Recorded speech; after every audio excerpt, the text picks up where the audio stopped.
Hello guys welcome back to my channel. मैं निशा। आज मैं आप लोगों के लिए कहीं जो लोग भी सीटेट का एग्जाम देने जाना है, पेपर फर्स्ट या फिर पेपर 2, उनके लिए मोस्ट इंपॉर्टेंट इंग्लिश की पेडागोजी के क्वेश्चंस लेके आए हूँ। ये क्वेश्चंस आप लोगों के एग्जाम में आ चुके हैं, तो चलिए स्टार्ट करते हैं। वीडियो को टाइम ना लेते हुए हम लोग स्टार्ट करते हैं। इससे पहले मैंने क्लास फर्स्ट करा दी थी, जिसमें मैंने 15 क्वेश्चन आपके पेडागोजी के कराए। जिन लोगों ने वो वीडियो नहीं देखी, मेरे चैनल पर जाकर देख सकते हैं। आज हम आपके 15 क्वेश्चन लेकर इसमें आए हो, तो चलिए स्टार्ट करते हैं। देखिए यहाँ पे जो है हमारे क्वेश्चन दे रखे हैं। द मेन रिस्पॉन्सिबिलिटी, जो क्वेश्चन दे रखा है, the main responsibility of a language teacher, तो भाषा शिक्षक की मुख्य जिम्मेदारी है कैसे, एक सुविधा प्रदाता के रूप में किस तरीके की है। तो भाषा शिक्षक, the main responsibility of a language teacher as a facilitator is, तो किस तरीके की है। तो इसमें क्या करेगा, एक जो हमारा लैंग्वेज का टीचर है, तो उसमें उसकी जिम्मेदारी क्या है, तो मेन तो उसकी जो जिम्मेदारी है to create a number of opportunity, तो बहुत सारे अवसर देगा बच्चों को फॉर द लर्नर्स जो अधिगम करता है उनके लिए बहुत सारे क्या देगा, अवसर देगा टू यूज़ लैंग्वेज मीनिंगफुली, तो ज़्यादा से ज़्यादा भाषा का प्रयोग करें। बच्चे क्या करेंगे, ज़्यादा से ज़्यादा, देखिए एक लैंग्वेज टीचर का मतलब यही है कि वो बच्चे जो भी उस बच्चे लैंग्वेज सीख रहे हैं, तो वो ज़्यादा से ज़्यादा उसका प्रयोग करें। तो वहाँ पर एक टीचर क्या करेगा, वहाँ पर ज़्यादा से ज़्यादा ऐसे अवसर देगा जिसमें बच्चे ज़्यादा से ज़्यादा मीनिंगफुली लैंग्वेज का प्रयोग करें।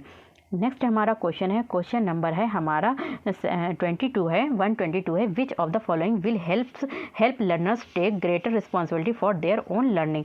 कह रहे हैं कि which of the following will help, इसमें से कौन ऐसा है जो मदद करेगा लर्नर यानी कि अधिगमकर्ताओं की, जिसमें ज़्यादा से ज़्यादा बच्चे क्या लेंगे, अपनी जिम्मेदारी लेंगे, अपने खुद की लर्निंग में अपनी जिम्मेदारी लेंगे। तो देखिए जब आपका कोई भी एग्ज़ाम होता है तो आप क्या करते हैं, कोई भी आपको बोलता नहीं है कि जाइए आप पढ़िए, बल्कि आप क्या है खुद ही अपनी लर्निंग अपने एग्जाम की तैयारी करते हैं। तो कब करते हैं ये आप करते हैं समेटिव असेसमेंट में। काय में समेटिव असेसमेंट, जैसे कि क्या होता है आपका, क्या होता है एग्जाम होता है, जैसे कि एक हाफ ईयरली एग्जाम होते हैं और आपका फाइनल, और जो होता है हाफ ईयरली एग्जाम होते हैं और एक क्या होते हैं फाइनल एग्जाम होते हैं। तो इसमें क्या होता है कि बच्चे जो होते हैं खुद ही चाहते हैं कि हम ज़्यादा से ज़्यादा अच्छा बेटर करें अपने एग्जाम में। तो उसके लिए कोई भी कोई दूसरा नहीं उनसे कहता, बल्कि खुद ही बच्चे अपनी लर्निंग के लिए खुद ही अपनी क्या करते हैं, जिम्मेदारी को समझते हैं। नेक्स्ट हमारा क्वेश्चन है, क्वेश्चन नंबर है हमारा 123 है।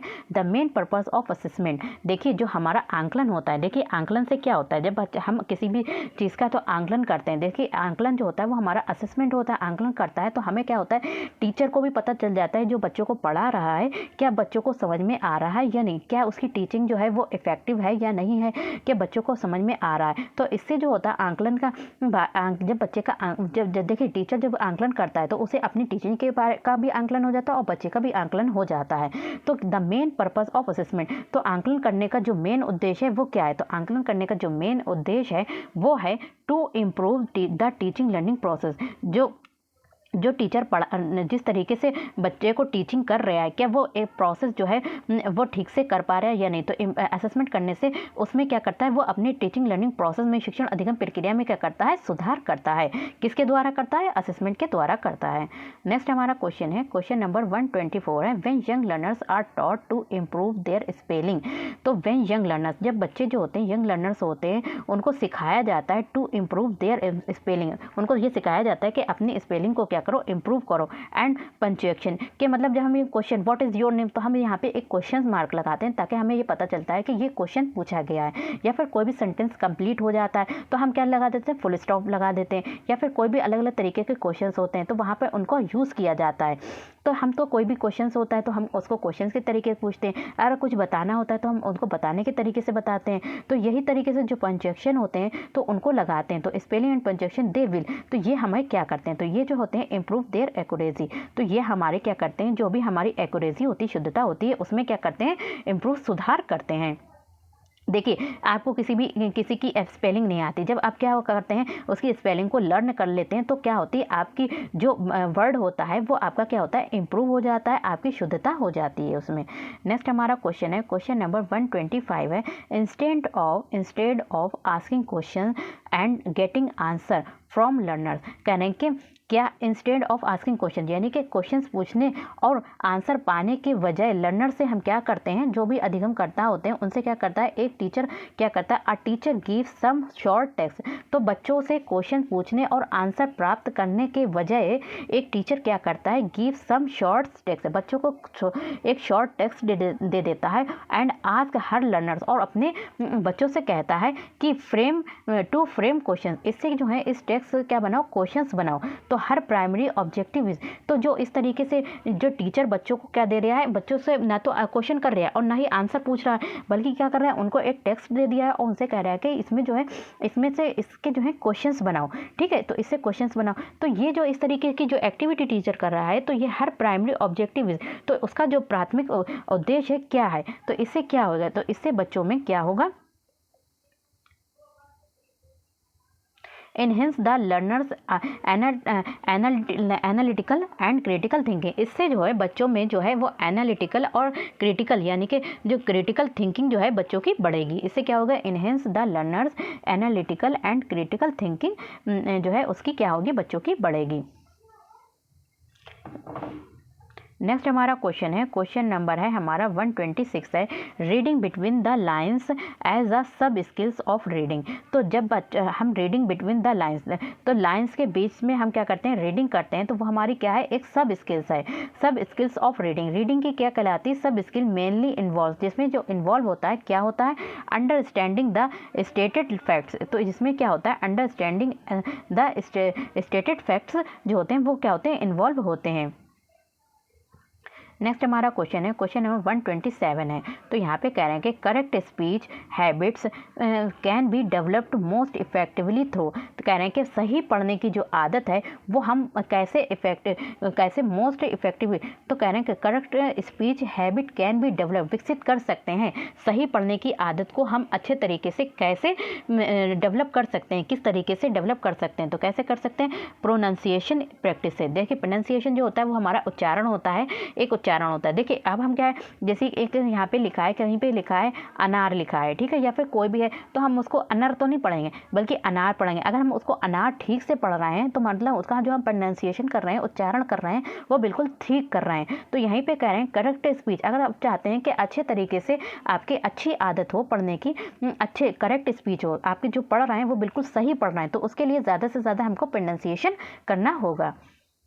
नेक्स्ट हमारा क्वेश्चन है, क्वेश्चन नंबर 128 है। यहाँ पे कह रहे हैं कि आफ्टर रीडिंग अ पोएम, यानी कि रीडिंग पोएम पढ़ने के बाद a teacher involves the learner. तो after reading a poem, poem पढ़ने के बाद एक टीचर ने क्या किया, इन्वॉल्व करा the learners in group work. तो लर्नर्स को ग्रुप वर्क में क्या कर लिया, इन्वॉल्व कर लिया। One group rights the summary, एक ग्रुप ने क्या लिखा, यहाँ पे अलग अलग ग्रुप्स बना लिए। तो एक ग्रुप ने क्या लिखा, one groups right the summary एक ऑफ द पोएम। तो एक ग्रुप ने लिखा पोएम की समरी लिखी, पहले उन्होंने रीडिंग करी पोएम की, फिर उनकी क्या लिखी, समरी लिखी। Another draws a picture of depict the main theme. तो दूसरे ने ग्रुप ने क्या करा, उस जो पोएम थी उस पर क्या लिखी, थीम बनाई। तो ड्रा अ पिक्चर, एक पिक्चर बनाई जो मतलब पोएम पे, उसकी थीम पर। एंड येट, और दूसरा another sets the poem to music. तो दूसरे ने उसकी जो थी पोएम की म्यूजिक को सेट किया। तो दिस एक्टिविटी, इस तरीके की जो एक्टिविटी है वो क्या है, तो इस तरीके की एक्टिविटीज़ जो है हमारी क्या कहलाएगी, तो caters to diverse ability and interest. इससे बच्चे में क्या होगा, इंटरेस्ट भी आएगा, इस तरीके से करेगा तो अब बच्चों को रीडिंग पोएम भी याद हो जाएगी।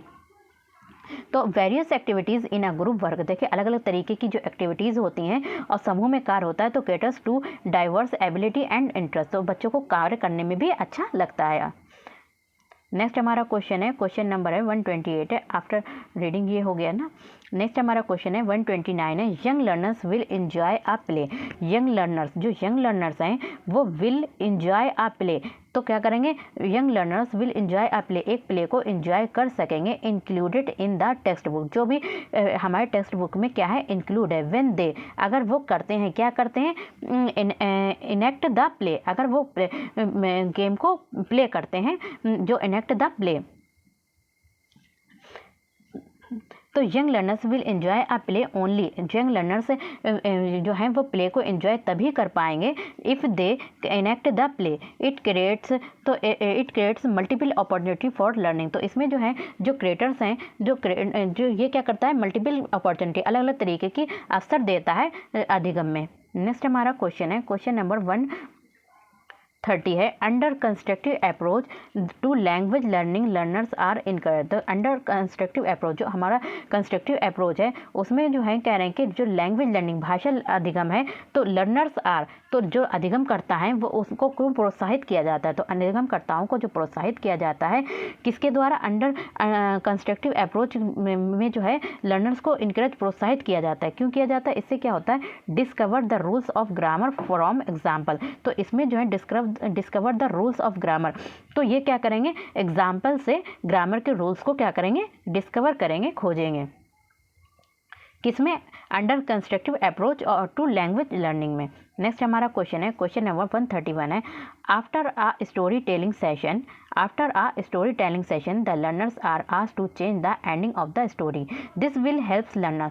तो after a story telling session, देखिए स्टोरी को बता दिया बच्चों को, उसके बाद क्या करेंगे, the learners are asked to change, अब लर्नर जो अधिगम करता है उनसे कहा जाएगा कि change the ending of the story, जो स्टोरी आपने सुनी है उसके एंड को चेंज करो, ठीक है, जो भी एंड हुआ था उसको चेंज करो। तो this will helps the learner, तो ये जो है दिस विल, तो ये जो मदद करेगा लर्नर्स की, किस में मदद करेगा, तो इससे क्या होगा, तो बच्चे जो है इससे क्या होंगे, बिकम इमेजिनेटिव एंड क्रिएटिव। तो बच्चे जो हैं वो इसमें इमेजिन करेंगे, जब वो क्या करेंगे, स्टोरी को चेंज करेंगे तो उसको उसके बारे में सोचेंगे, इमेजिन करेंगे एंड क्रिएटिव होंगे। नेक्स्ट हमारा क्वेश्चन है, क्वेश्चन नंबर 132 है, when young learners are asked to read a text silently. When young learners, जब बच्चों को मतलब यंग लर्नर्स हैं उनको कहा जाता है कि रीड आ टेक्स्ट साइलेंटली, जो आप जो टेक्स्ट पढ़ रहे हैं उसको कैसे पढ़ो, बहुत ही silently. They should be instructed, तो ये जो है होना चाहिए, कैसा होना चाहिए, तो ये जो है क्या करेगा, ये आपका जो करेगा to infer the meaning of new words. तो जब हम चीज़ों को, जब हम कोई भी टेक्स्ट पढ़ रहे हैं अगर उनको हम साइलेंटली बहुत ही आराम से पढ़ते हैं तो ये क्या करते हैं, to infer the meaning of a new words, तो ये हमें न्यू वर्ड्स का मीनिंग देते हैं फ्रॉम द कॉन्टेक्स्ट, जो भी हम कॉन्टेक्स्ट पढ़ रहे हैं उससे जो है हमें मीनिंग भी निकाल लेते हैं, एंड रीड विद कम्प्रीहेंशन, और हम उनको समझ के साथ पढ़ते हैं। नेक्स्ट हमारा क्वेश्चन है, क्वेश्चन नंबर 133 है, यहाँ पे कह रहे हैं कि the primary objective of using role play is.